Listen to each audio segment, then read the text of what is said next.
নিষিদ্ধ করতেই হবে। তাই সন্ত্রাসী দলকে বাংলাদেশে রাজনীতি করতে দিলে বাংলাদেশে আরো 20 বছর পিছিয়ে যাবে।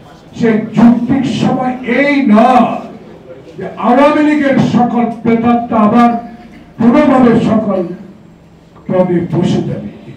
শেখ হাসিনার বান্ধবী এখনো মুক্তিযোদ্ধা মন্ত্রণালয়ের সচিব, এখান থেকে 200 গজ দূরে বামে এখনো অফিস। প্রত্যাশা কি?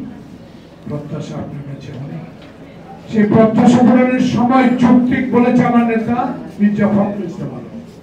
সেই যৌক্তিক সময় এই নয় যে আওয়ামী লীগের সকল প্রেতাত্মা আবার পুরোভাবে সকল পদে বসে যাবে।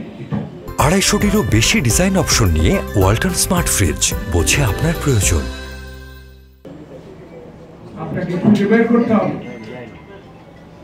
খুঁজে বের করা প্রয়োজন। কারণ হাসিনা কিন্তু খুব দূরে না, খুব কাছে।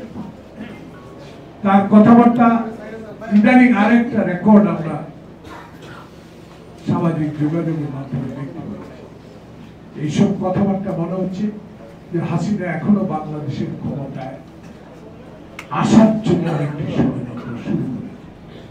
তাই এখানে বক্তাদের কথার সাথে জনগণের কথা এক, আওয়ামী লীগকে নিষিদ্ধ করতেই হবে।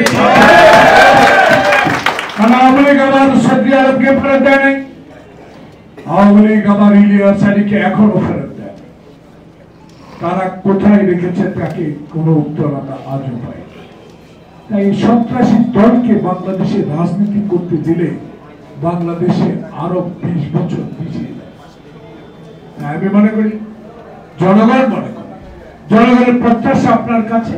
2 মাস 2 দিন গেল, এখনো আপনার কর্মের প্রতি মানুষের সমর্থন থাকলেও, আপনার প্রতি কোনো অসন্তোষ না থাকলেও মানুষ বলা শুরু করেছে আপনি এখনো 2 মাস 2 দিনে পরিষ্কার করা শুরু করতে পারেন নাই।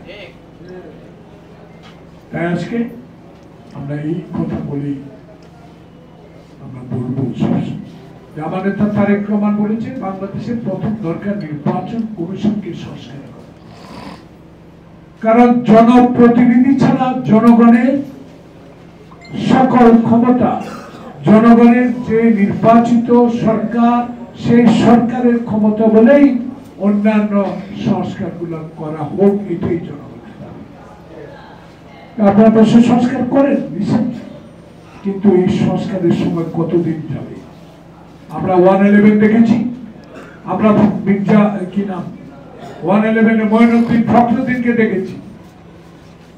আবার যেন আরেকটি চক্র কাজ করে আপনার এই অন্তর্বর্তী সরকারকে ষড়যন্ত্রের শিকার না হতে হয়, সেই দিকে আপনাকে সর্বক্ষণ নজর রাখতে হবে। কারণ এরা এখনো সেনাবাহিনী আছেন মাঠে, আমরা স্বাগত জানাই, কিন্তু অস্ত্র উদ্ধার বাংলাদেশের ছাত্রলীগ যুবলীগের কাছে যত অস্ত্র আছে, আধুনিক অস্ত্র, সে অস্ত্র বাংলাদেশে আওয়ামী আমলের সময় যে সকল ওসিগুলা থানায় দায়িত্ব ছিল তাদেরকে ডেকে জিজ্ঞাসা করেন, তারা নাম বলে দিতে পারবে, বাড়ির নাম বলে দিতে পারবে, বাপের নাম বলে দিতে পারবে, অস্ত্র কোথায় আছে সেটা বলে দিতে পারবে।